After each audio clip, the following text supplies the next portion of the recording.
Hello everyone, how are you doing? This is MT Tech here with another quick tutorial.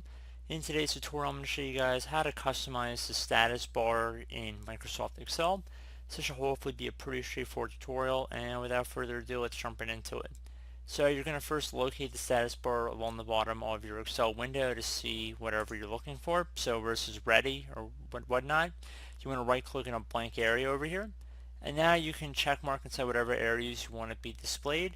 So pretty neat little thing to know about, hopefully. So if nothing's showing up down here, you want to make sure you have your average and sum check marked.